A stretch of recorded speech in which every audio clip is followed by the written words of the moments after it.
Hello everyone, স্বাগতম জানাই আপনাদের টিআর স্টাডি ক্লাবে।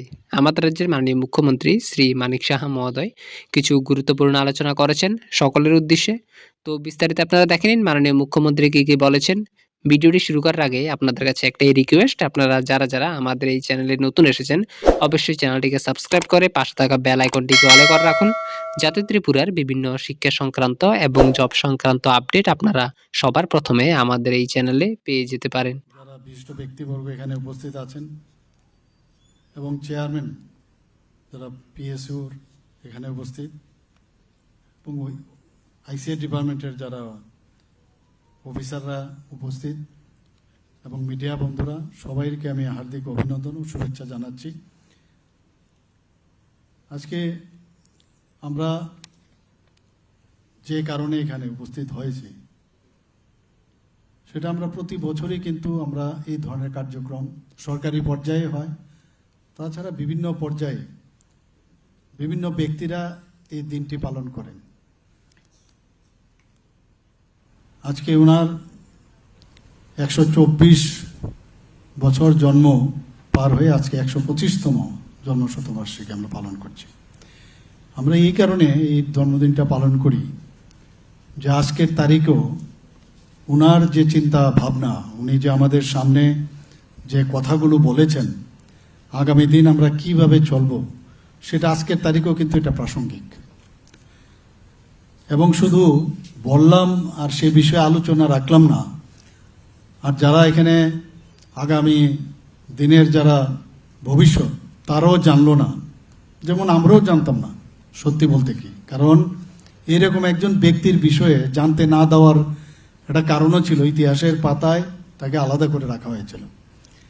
কিন্তু যা সত্য কখনোই চাপা দেওয়া যায় না।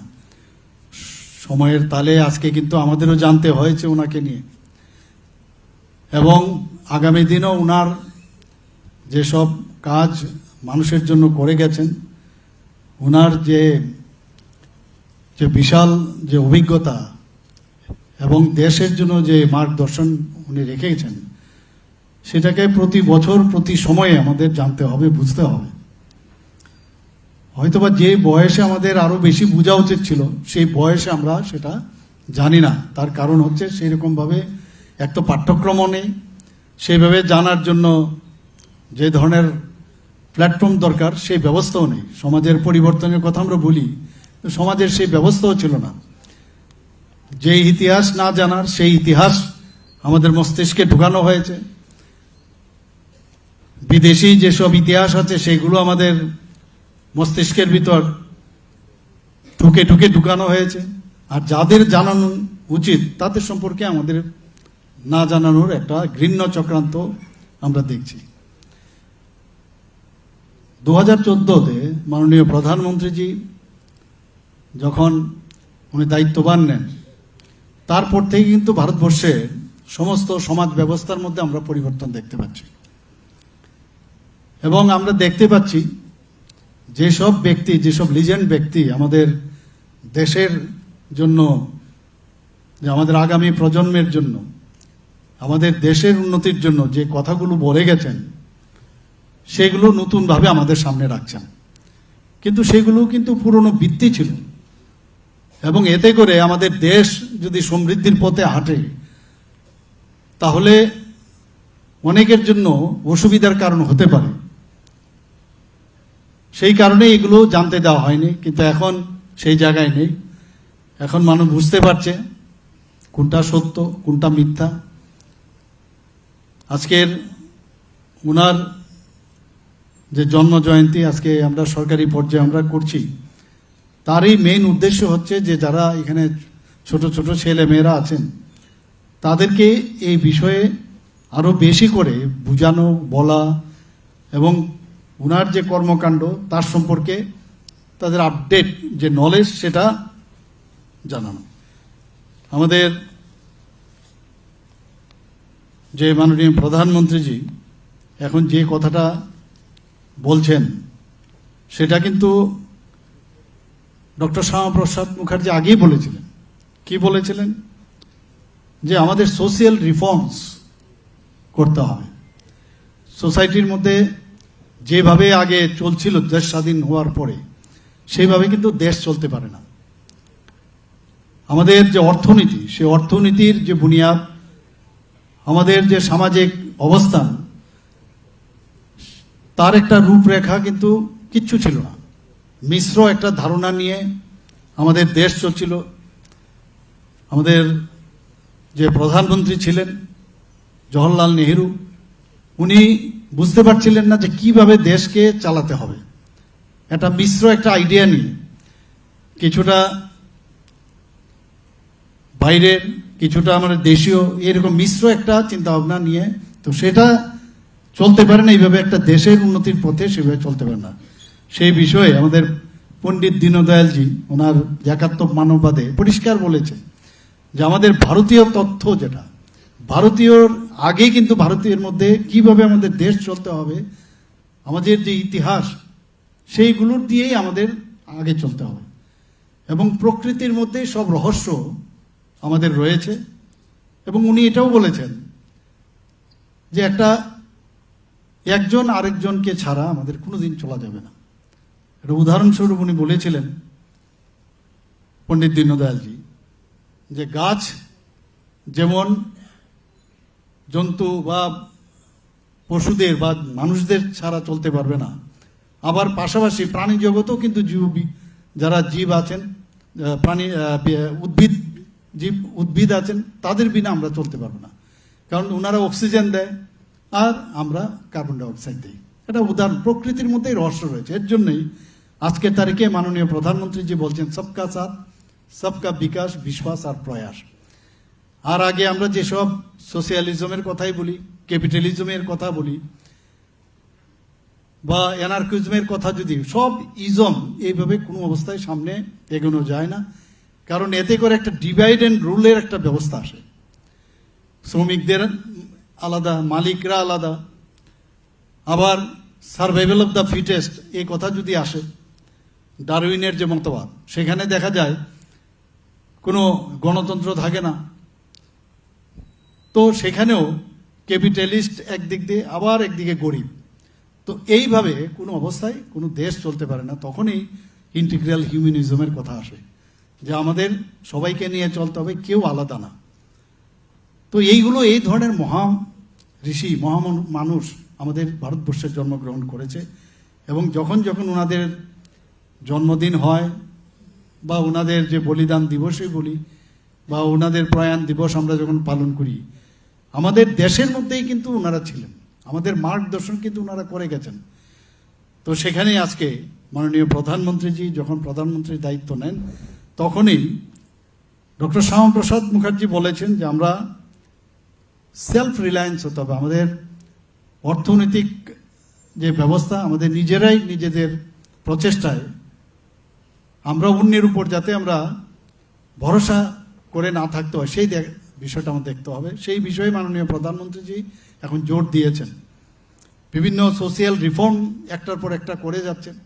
আমরা যদি 3 তালাকের কথা বলি, 3 তালাকে আগে আমাদের মুসলিম মায়েরাও বোনদের কথায় কথায় 3 বার যদি 3 তালাক বলা হয়, তাদের ডিভোর্স হয়ে যেত। এখানে সোশিয়াল রিফর্ম এনেছেন, অনেক কথা বলেছেন যে যদি এই ধরনের বিলোপ যদি করা হয় 3 তালাক প্রথা, তাহলে ভারতবর্ষের মধ্যে পুরো রাইট হয়ে যাবে, কিন্তু কিছুই হয়নি। তো বিভিন্ন সোশিয়াল রিফর্ম আপনারা দেখেছেন কিছু কিছু ক্ষেত্রে। আমাদের ত্রিপুরাতেও আমরা যেভাবে ডিরেকশন আমাদের কেন্দ্রের থেকে আমরা পাচ্ছি, যে অনেকগুলো আইন আছে যেগুলো ব্রিটিশ আমলে সেগুলো ছিল, সেগুলো যদি এখন আমরা প্রয়োগ করতে যাই, সেগুলো বাস্তব জগতে কিন্তু কোনো অবস্থায় সম্ভব নয়। তো এইগুলোকে স্ক্র্যাপিং করার জন্য প্রচুর আইন এখন কিন্তু আস্তে আস্তে করে আমরা সোশিয়াল রিফর্মের মাধ্যমে সেগুলো আমরা করছি। একদিনে হবে না, প্রচুর আইন এরকম। তো সেইগুলো ডক্টর শ্যামাপ্রসাদ মুখার্জি আমাদের বলে গেছেন এবং সেগুলো মাননীয় প্রধানমন্ত্রীজি করছেন। আমাদের ডক্টর শ্যামাপ্রসাদ মুখার্জি বারবার বলছেন এগ্রিয়ান কান্ট্রি হচ্ছে আমরা ভারত। সেখানে যদি এগ্রিকালচারে আমরা যদি স্বাবলম্বী না হই, এগ্রিকালচারকে যদি আমরা ভালো করে এখানে উন্নতি না করতে পারি, তো আমাদের দেশের উন্নতি কোনোদিন সম্ভব নয়। এবং আজকে কিন্তু আমরা দেখছি যে আমাদের যে সরকার, কেন্দ্রীয় সরকার, আমাদের রাজ্য সরকার কৃষকদের যাতে তাদের ডাবল লাইন ইনকাম হয়, তাদের যেসব সুযোগ সুবিধা দেওয়া, সেটা কিন্তু বিভিন্ন স্কিমের মাধ্যমে আমরা দিচ্ছি, যাতে এগ্রিকালচারে আমাদের সবচেয়ে বেশি আমাদের যে জিডিপি সেখানে এগ্রিকালচার থেকে আসে। আমরা করোনার সময় আমরা দেখেছি সারা পৃথিবীর মধ্যে যেখানে ইন্ডাস্ট্রির উপর ভিত্তি করে চলে, সেই জায়গাগুলো কিন্তু তাদের অর্থনৈতিক যে অবস্থা অনেকটাই খারাপ হয়ে গিয়েছিল, কিন্তু আমাদের দেশ কিন্তু সেই দিক দিয়ে কোনো সমস্যা হয়নি, কারণ আমরা এগ্রিকালচারের দিকে উন্নত ছিলাম, আমাদের সমস্যা হয়নি। তো তার উপর ভিত্তি করে আমাদের সবসময় আমাদের ডক্টর শ্যামাপ্রসাদ মুখার্জি বলেছেন, সেই কাজটা মাননীয় প্রধানমন্ত্রীজি বলছেন।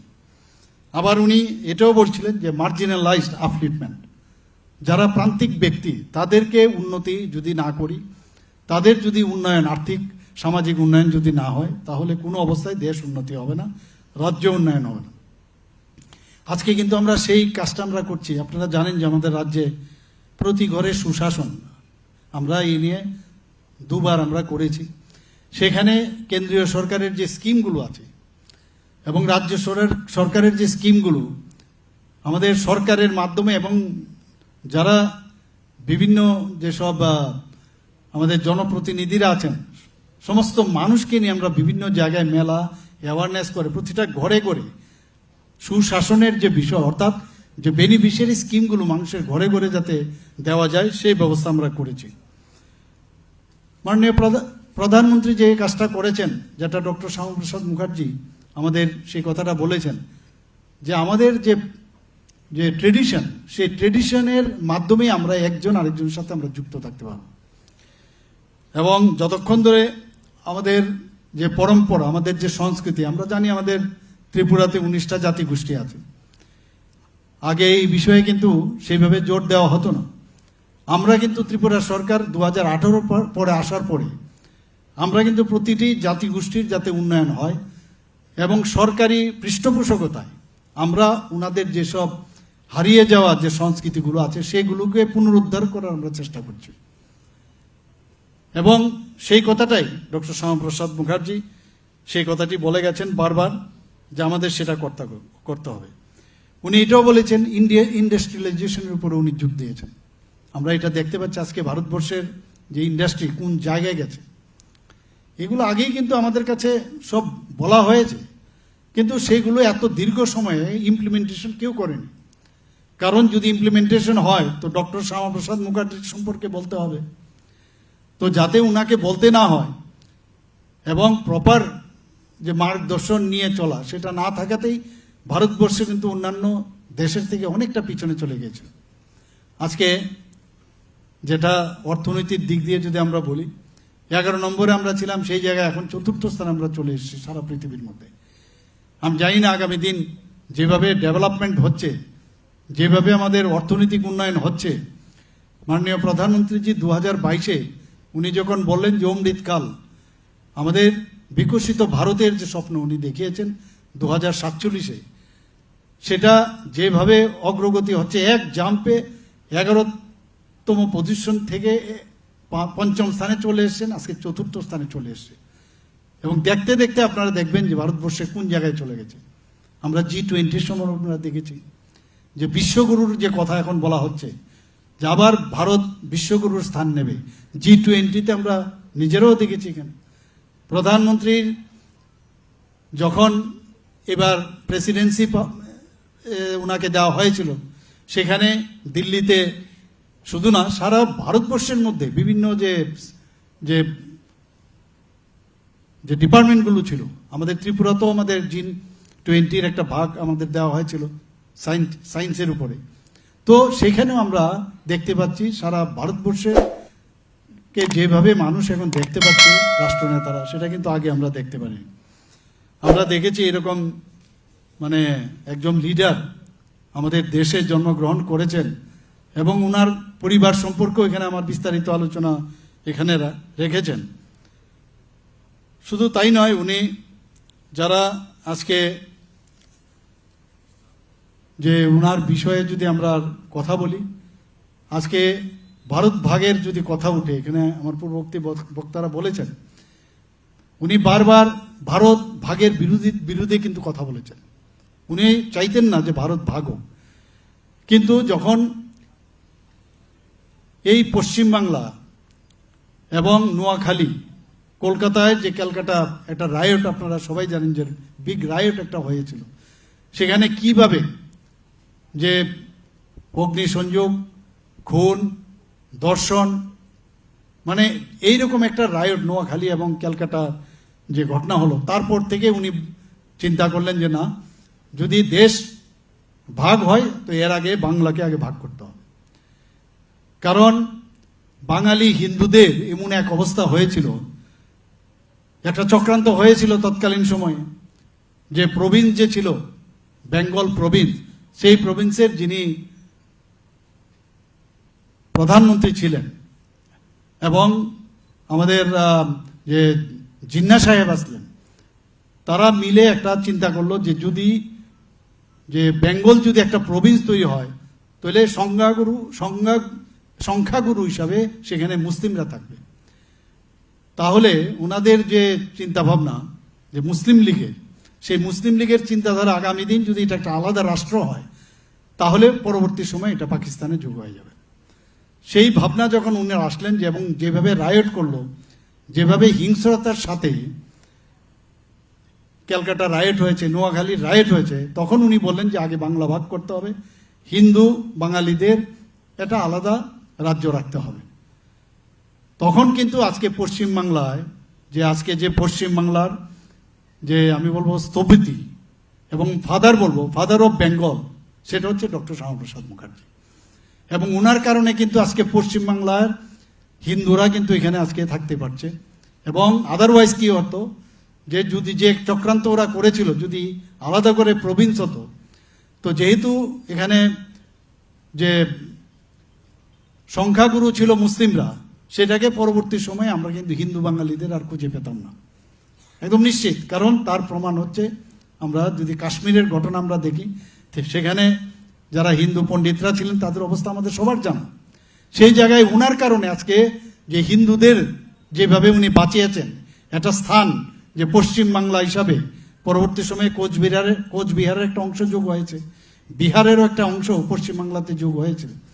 কারণ যে পরিমাণে ইস্ট বেঙ্গল থেকে যখন বাংলা ভাগ হলো, হিন্দু বাঙালিরা যখন পশ্চিমবাংলাতে আসলো, জায়গারও কিন্তু সংকলন হচ্ছিল। কিন্তু এই জায়গাগুলো যখন লেজিসলেশনের মাধ্যমে সাথে যুক্ত হলো, বিহারের খানিকটা অংশ যখন যুক্ত হলো, তাতে করে কিন্তু পশ্চিমবাংলার যে ভৌগোলিক অবস্থারও কিন্তু অনেকটা বেশি হলো। তো আজকে কিন্তু সেটা আমরা দেখতে পাচ্ছি যে বাঙালি হয়েও, হিন্দু বাঙালি হয়েও সেইভাবে ওনাকে কিন্তু সম্মান দেওয়া হয় না। শুধু বাঙালিদের জন্য উনি চিন্তা করেননি, হিন্দু বাঙালিদের জন্য উনি চিন্তা করেননি। আজকে 370 ধারা 35 কথা বলা হচ্ছে। কোথায় উনি চলে গেলেন? কাশ্মীরে। আমাদের যখন আমরা ওনার সম্পর্কে জানতে পারি, যখন দিল্লির থেকে উনি বললেন, যেখানে আমার পূর্ববর্তী বলেছেন যে অলরেডি যে এক দেশের মধ্যে দুটো দেশ কি করে হবে। দিল্লির থেকে উনি রওনা দিলেন পাঞ্জাবে, সেই পাঞ্জাব থেকে যখন জম্মুতে ঢুকে ওনাকে গ্রেপ্তার করা হয়। এবং সেখানে উনি বলেছেন যে একটা দেশের মধ্যে একটা নিশান, একটা বিধান আর একজন প্রধান আলাদাভাবে থাকতে পারে না। এবং পারমিট নিয়ে কেন ঢুকতে হবে? এই পারমিট প্রথা বিলুপ করার জন্য, 370 ধারা বিলুপ করার জন্য উনি প্রতিবাদ করলেন। এবং তার জন্য উনি ওখানে কিন্তু ঢুকার চেষ্টা করলেন, ওনাকে অ্যারেস্ট করে নিয়ে যাওয়া হলো। এবং পরবর্তী সময়ে কিভাবে, এখনো রহস্যজনক ওনার যে মৃত্যু, সেই মৃত্যুর রহস্য রয়ে গেল, আমরা সবাই জানি। কিন্তু পরবর্তী সময়ে পারমিট প্রথা বাতিল হলো। কিন্তু এই 370 এবং 35 বিরুদ্ধে উনি যে সোচ্চার হয়েছিলেন, যে কাজটা উনি করে যেতে পারেননি, সেটা যশস্বী প্রধানমন্ত্রী নরেন্দ্র মোদীজি সেই কাজটা করলেন। অখণ্ড ভারতের কথা বলছেন, সেই অখণ্ড ভারতের যে প্রথম যিনি উনি যে আগুনটা উনি জ্বালিয়েছিলেন, সেই আগুনটা নিভিয়েছেন যশস্বী প্রধানমন্ত্রী নরেন্দ্র মোদীজি এই 370 এবং 35 ধারা বিলুপ করে। আজকে আমরা দেখতে পাচ্ছি যে ধরনের যে মুসলিম লীগের যে চিন্তা ভাবনা, সেটা কিন্তু যে কারণে আমাদের নিজেদের মধ্যে যে একটা ডিভিশন করার যে চিন্তা ভাবনা করেছে, প্রথমে তৎকালীন সময়ে যিনি প্রাইম মিনিস্টার ছিলেন ইস্ট বেঙ্গলে, উনি বুঝিয়েছিলেন যে ইস্ট বেঙ্গলের যে ওখানকার যে এগ্রিকালচারের যে অবস্থা, ওখানে এত উর্বর জমি, আর পশ্চিমবাংলার যে ইন্ডাস্ট্রি, বিভিন্ন ইন্ডাস্ট্রি, পেপার ইন্ডাস্ট্রি হোক, এখানে জুট মিলই হোক এবং এখানে পোর্টেই হোক, সবকটা দুটো বাংলা যদি আমরা একসাথে থাকি তাহলে বাংলার যে অর্থনীতি সেটা যে রুইন হয়ে যাবে, সেভাবে উনি বুঝিয়েছিলেন। আসলে কিন্তু এরকম না। তার মেইন উদ্দেশ্য ছিল যে আগামী দিনে পুরো মানে হিন্দু বাঙালিদের যাতে একেবারে অবলুপ্তি করা যায়, সেই দিশায় কাজটা করেছিল। আজকে একদিকে বাংলাকে বাঁচানো, দেশের অখণ্ডতার জন্য জম্মু অ্যান্ড কাশ্মীরকে ভারতের অন্তর্ভুক্তি করা, এই কাজগুলো উনি করেছেন। একটার পর একটা আমরা যদি আজকে দেখি, আজকের দিনে এটা আলোচনা খুবই প্রাসঙ্গিক আমি মনে করি। আমরা দেখেছি যখন উনি ফজলুল হকের মন্ত্রিত্বে উনি অর্থমন্ত্রী ছিলেন, সেখানেও আমরা দেখেছি যখন মেদিনীপুরের যখন ফ্লাডে প্রচণ্ড ক্ষয়ক্ষতি হলো, উনি ওখানে যাওয়ার জন্য চেষ্টা করলেন, কিন্তু ওনাকে আটকিয়ে দেওয়া হলো। এর প্রতিবাদে উনি কিন্তু সেখান থেকে পদত্যাগ করেন এবং পরবর্তী সময়ে আমরা দেখলাম যে সেখানে কিন্তু উনি পৌঁছে গেছেন, রিলিফ দেওয়ার ব্যবস্থা করেছেন। এটা হিউম্যান টাচের যে ব্যবস্থা ওনার মধ্যে আমরা দেখেছি। তাছাড়াও আমরা দেখেছি আজকে যখন শত শত ইস্ট বেঙ্গল থেকে যখন হিন্দু বাঙালিরা ভারতবর্ষে আসতে লাগলো, পশ্চিমবাংলায় এবং আসাম, ত্রিপুরাতে যখন আসতে লাগলো, তখন কিন্তু রা শব্দটিও নেই তৎকালীন সময়ে নেহেরুর। কিন্তু উনি নিজে আসামেও গেছেন, ত্রিপুরাতেও উনি এসেছেন সেই সব শরণার্থীকে দেখা করার জন্য। এসব আমাদের ইতিহাস, এগুলো সম্পর্কে আমাদের জানতে হবে। তাদের সুখ দুঃখের সাথী হওয়ার জন্য উনি চেষ্টা করেছেন। কিন্তু আমরা তৎকালীন সময়ে যারা রাষ্ট্রপ্রধানরা ছিল তারা কিন্তু আসেননি। আমরা এটাও দেখেছি যখন নেহেরু লিকায়তের যে একটা অ্যাকর্ড হলো, তার বিরুদ্ধে প্রতিবাদ করে উনি মুহূর্তেও দেরি করেননি।